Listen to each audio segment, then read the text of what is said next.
Good morning. You're welcome. Olubumi Grace, I can see you. Thank you for joining in.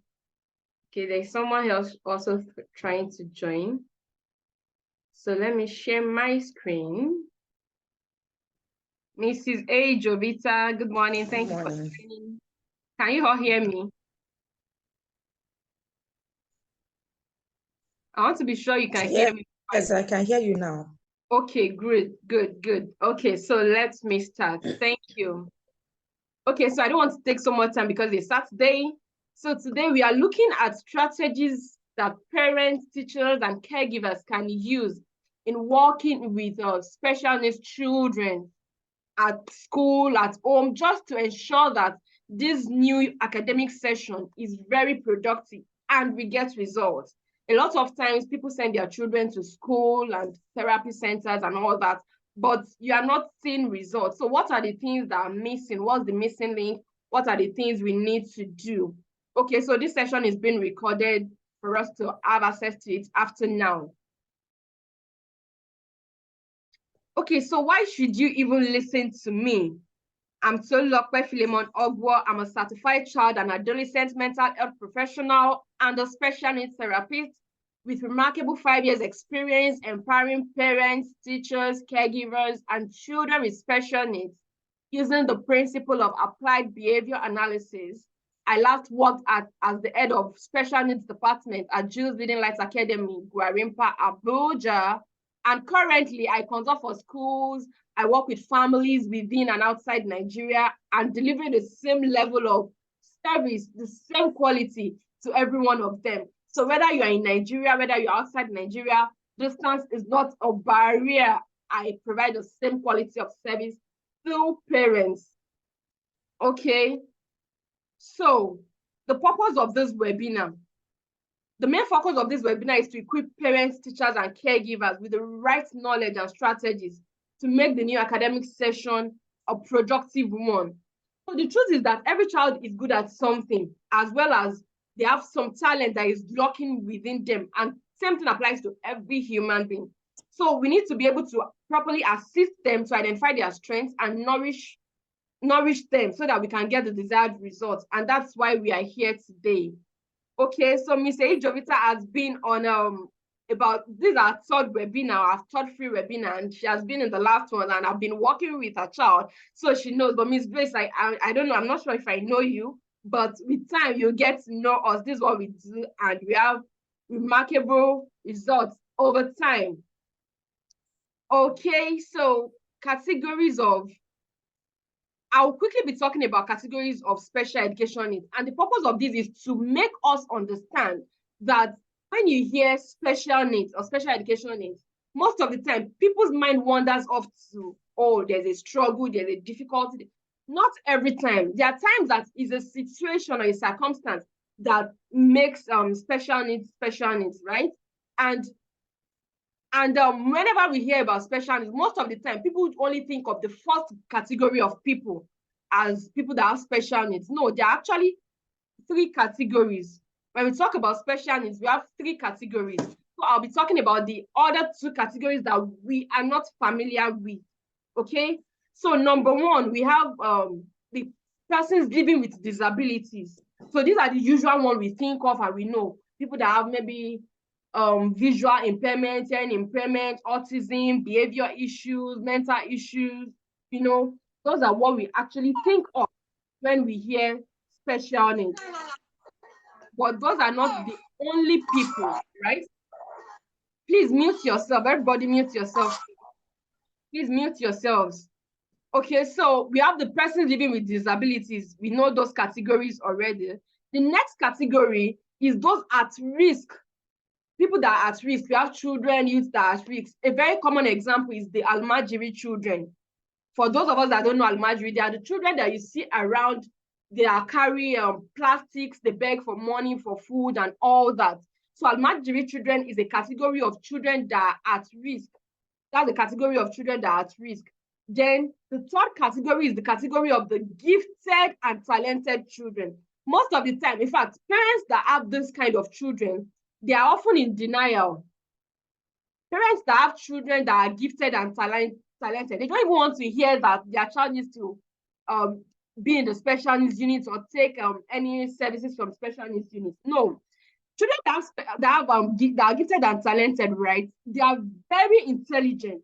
You will see a 2-year-old. If you are seeing a 2-year-old that is in that category, that 2-year-old can read very well, irrespective of what you give. If you like, go and bring a book of primary 5 child to the child is going to read it.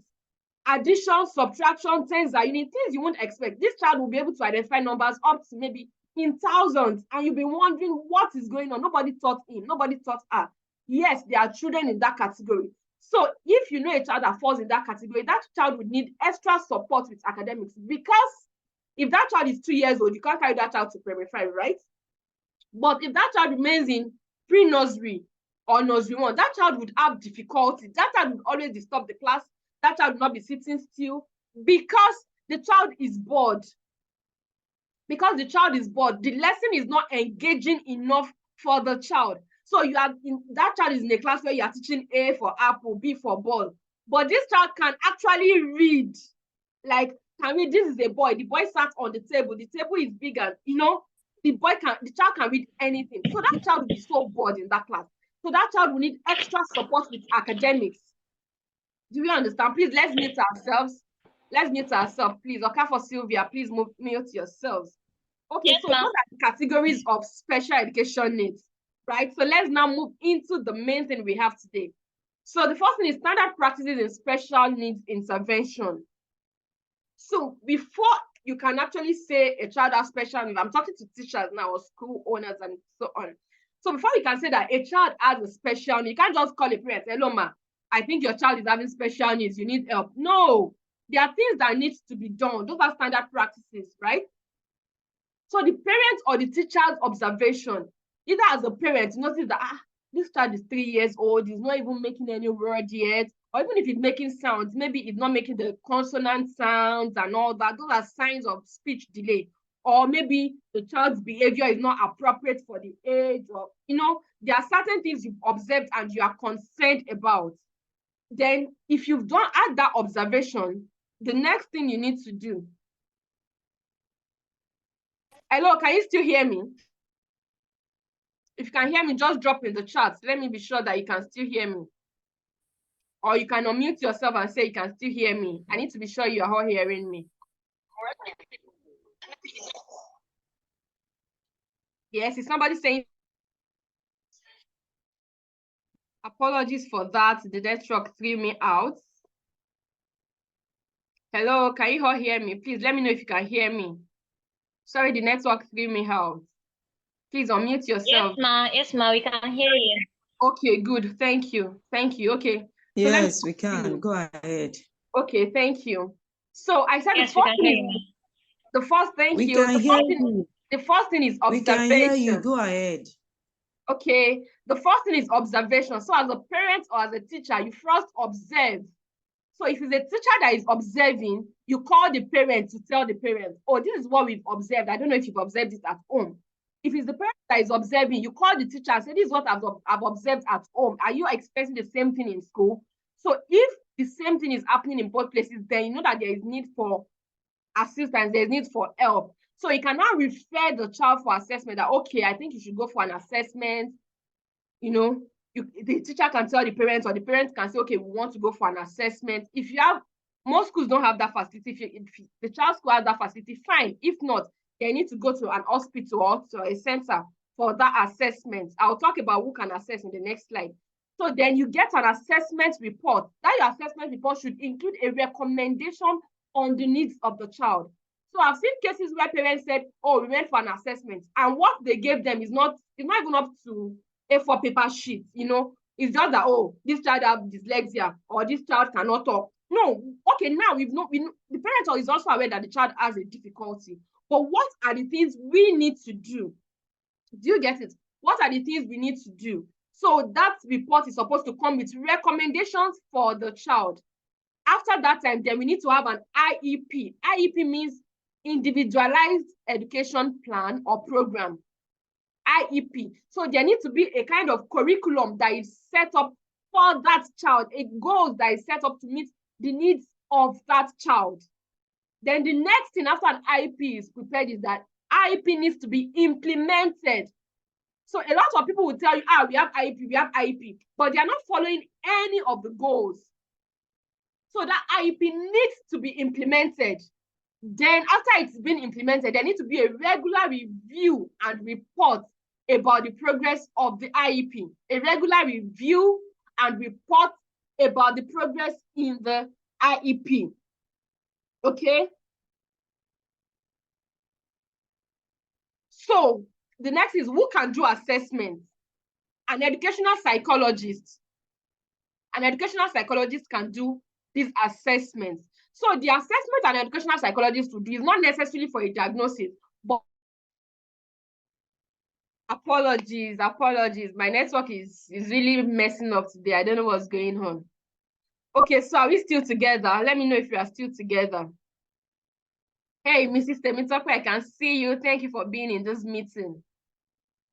Yes, we can hear you. I'm sorry for my Okay. network. I don't know what's going on. Though it looks like the weather is cloudy, it wants to rain. But okay, so I was talking about who can assess. Who can assess? Number one, an educational psychologist. So an educational psychologist will not necessarily give you a diagnosis, but an educational psychologist will be able to identify the needs of the child and make necessary recommendations. Will be able to assess the needs of the child and make necessary recommendations. The second person is a neurologist. A neurologist can actually do a diagnosis, give you a diagnosis of what it is. But most of the time, they don't give you recommendations on the help, what the child needs, on the help that is needed for the child. Most of the time, a neurologist would not do that. A mental health doctor. Okay, so I put it as mental health doctor because I don't just want to put you off. But a mental health doctor is also called a psychiatrist. I know that some people are raising eyeballs already, but a psychiatrist can actually assess, and a psychiatrist is even in the best place to assess, right? So a psychiatrist does not only attend to people that are out of their mind like everybody thinks. No, a psychiatrist attends to everybody that needs this kind of help or this kind of service. So a psychiatrist most of the time can diagnose and also give recommendations most of the time. So if you meet a consultant psychiatrist, the person can give you a diagnosis and also give you a recommendation of what to do. Then the last person is a mental health professional. A mental health professional is not necessarily a doctor, but it's somebody that has taken training in this field. It can also be a psychologist. It can be a child and adolescent mental health professional like myself. It can be maybe a mental health nurse. But somebody that has a training in mental health can actually cannot exactly diagnose because it's the job of a doctor to do diagnosis, but can tell you this is what it looks like, can give you maybe, okay, this is what it looks like, but will still advise that you get a diagnosis. And they can also give recommendations. So for me, if you're coming to me, I won't categorically tell you that your child has autism or this because I'm not a medical doctor, right? But I can tell you that, okay, from my assessment, this is what it looks like. However, I recommend that you get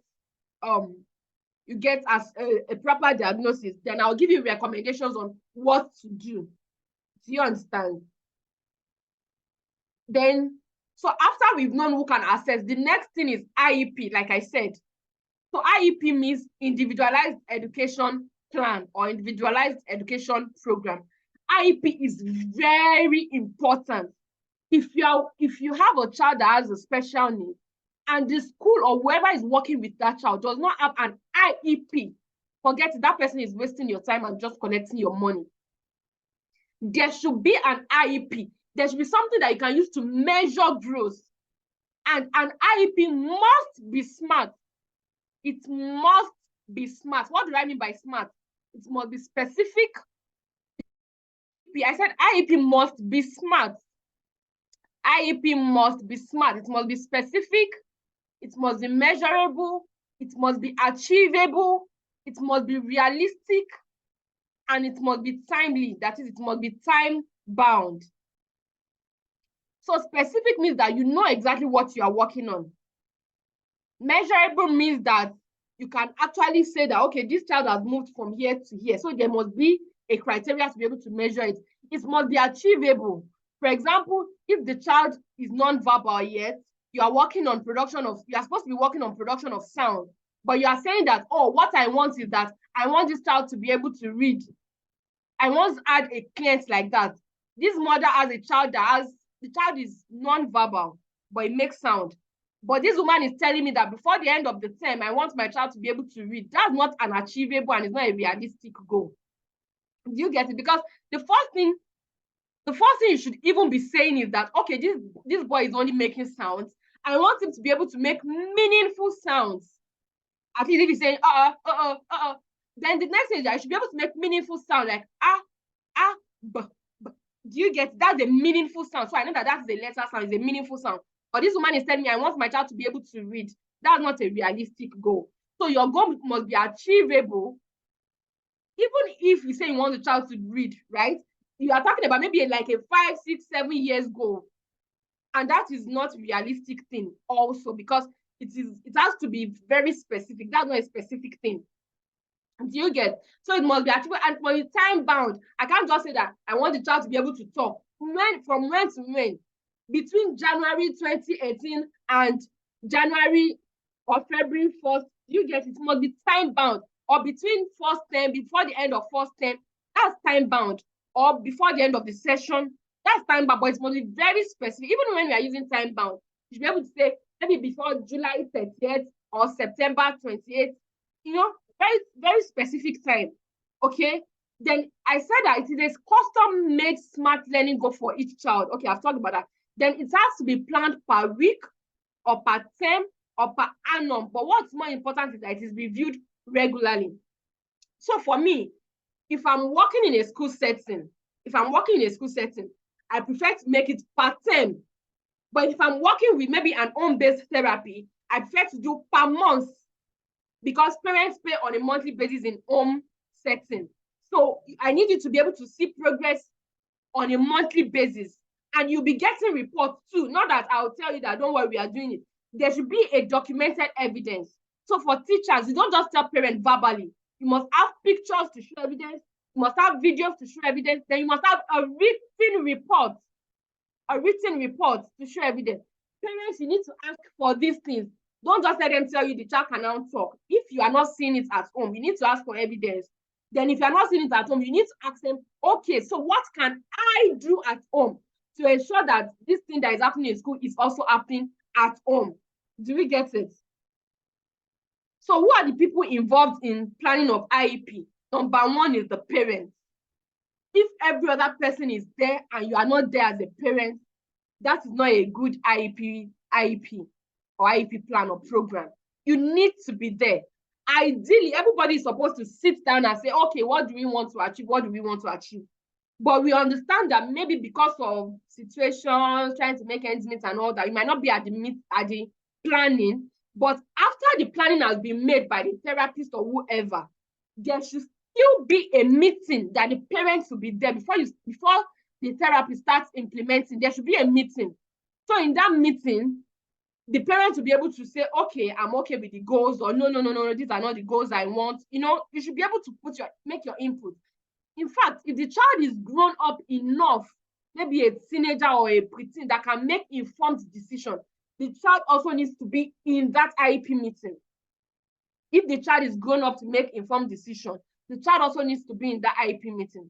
So I said, who needs to be in the IEP meeting? A parent, the child's classroom teacher, the child's therapist, the head of the special needs department if it's a school, the child's shadow, if the child has a shadow teacher, the head of school. Those are the people involved in academics, involved in learning. So they all need to be in that meeting. So now, what are the roles of each of them? Number one, for the class teacher, it is the job of the class teacher to be in charge of the child's academics. So when we talk about modification, differentiation, accommodations, the child's class teacher is responsible for it. In a lot of schools, the class teacher does not want to do that. And if it is an inclusive setting, if the child is in a class, it means it's an inclusive education. So the class teacher needs to take responsibility. So parents, if your child's class teacher is not doing this, you need to talk to the teacher that I know what you are supposed to be doing. Respectfully now, not like being arrogant about it. But you need to tell the teacher, this is what I expect from you. You are the teacher, you are in charge of academics. So you should be able to tell me about modification, differentiation, and accommodations, right? Not like when it's time for the child's academics, it's the therapist that is talking to you about it. No, it's the class teacher that is supposed to be talking to you about it, right? Then the therapist, is the responsibility of the therapist to inform parents or to help parents make informed decisions. Responsible for the child's therapist is informed of what happens in class to help in making informed decisions. So the therapist is not a shadow, is not a class teacher. He's not supposed to be in class. If he's in a school, the therapist takes the child out of the class, work with the child, then takes the child back to the class. So if there are issues, maybe behavior issues or all that, the class teacher needs to work hand in hand with the therapist to let the therapist know that, okay, this is what we experienced in class. What do you think we can do? How can we modify and all that? Do you understand? There is special needs teacher.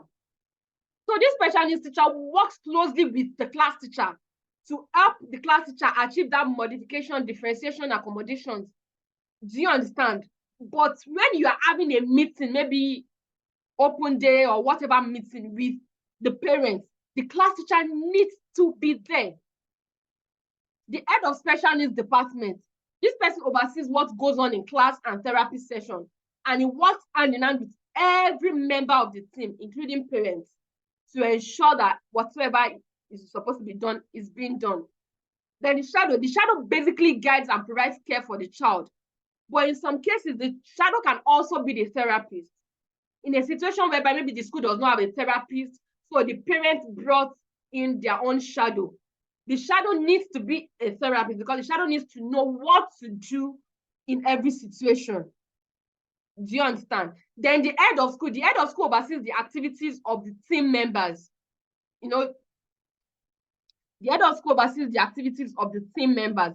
Then the parents, you are the number one teacher and therapist of your child. So in an ideal situation, you are supposed to know about everything. Okay? Okay, so I talk about parental involvement. Parental involvement is non-negotiable in the field of special needs. Parents, you are a core therapist.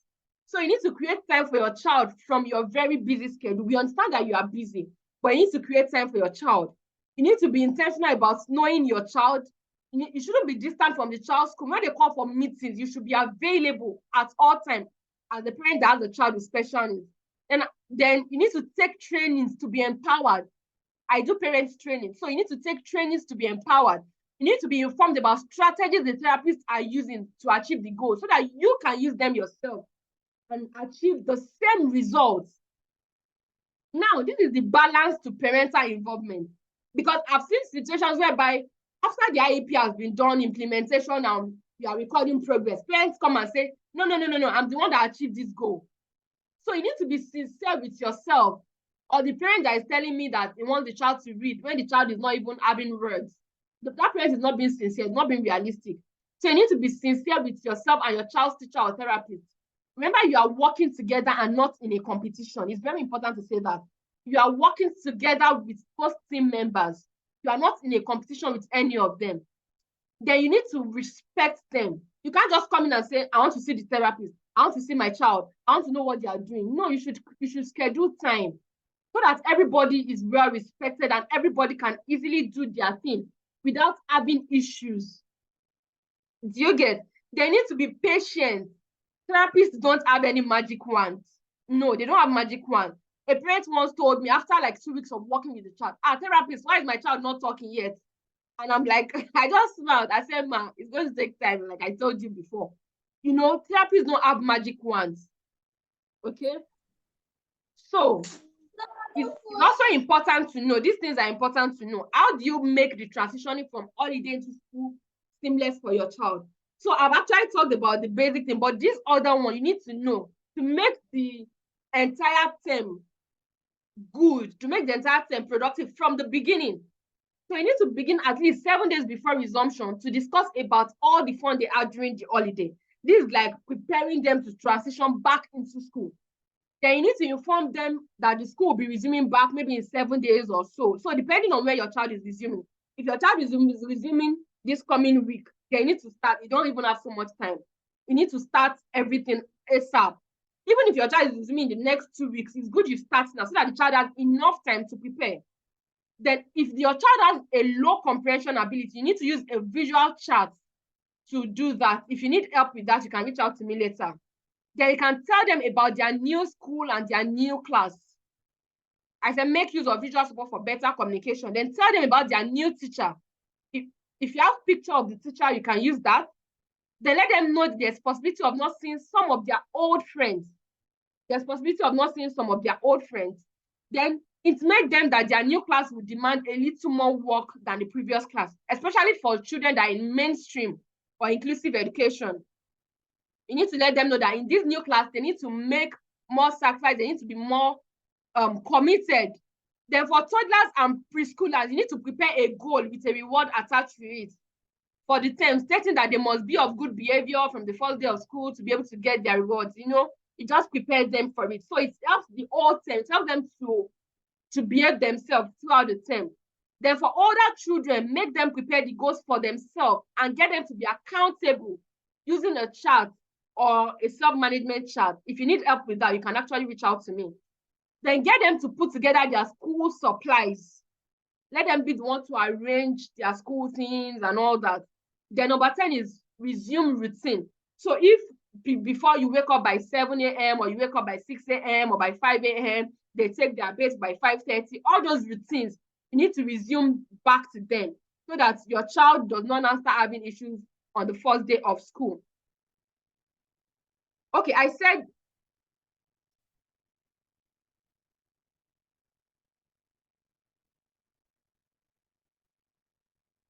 note for children with little comprehension ability, getting them to do a coloring or painting of the picture can help them with better comprehension of the conversation, provided the child enjoys art. Do you understand? So you might need to do a painting for a child that has low comprehension ability to understand that. Okay, so to my services, this is the last. I've actually ended the goals.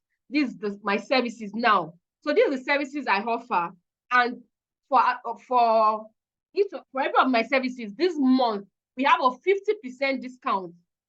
50% discount for everyone for this month. If you subscribe this month, we have a 50% discount for you for the month. Then a bonus for those of you that are on this meeting, a bonus for you is a free 30-minute consultation for the month of September. This is just for people on this meeting. Okay, so I know people that are on this meeting. For you, we have a free consultation, 30 minutes consultation for the month of September. So you can enter my DM to book a slot. This is my number, 07065336377. 07065336377. So you can enter my DM to book a slot for free consultation. This is just for people on this training now, people that are here now, not for everybody. Okay, do we have any question? I've come to the end of the meeting. I hope it was valid for your time. So I have a few minutes. I have about 3 minutes to go. So in 3 minutes, do we have any question? You can put in the chat box and unmute yourself if you have questions.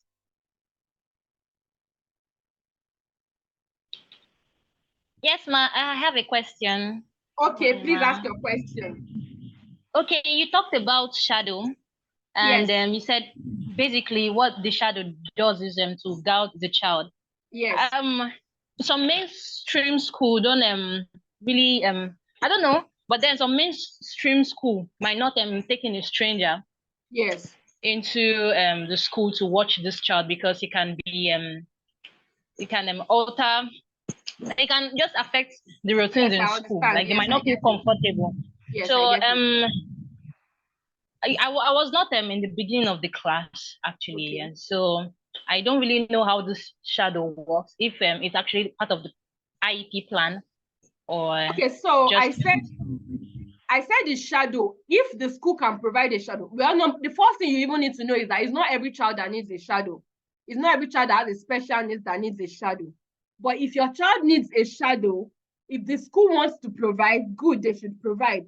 But if the school does not want to provide, then they should be able to allow the parents to bring in their own shadow. But if the school is not agreeing to any of these, then you need to find another school. So if you still need more explanation on that, you can actually call me. You can enter my DM to book a session. We can talk about that. Do you understand? Thank you, Ma. I understand. You're welcome. Do we have any other question? Okay, so thank you. With this, we've come to the end of this meeting. If there's no any other question, but if you have further questions, you can enter my DM. We can talk. So if you want the recording is available, just DM me, then you'll get the recording.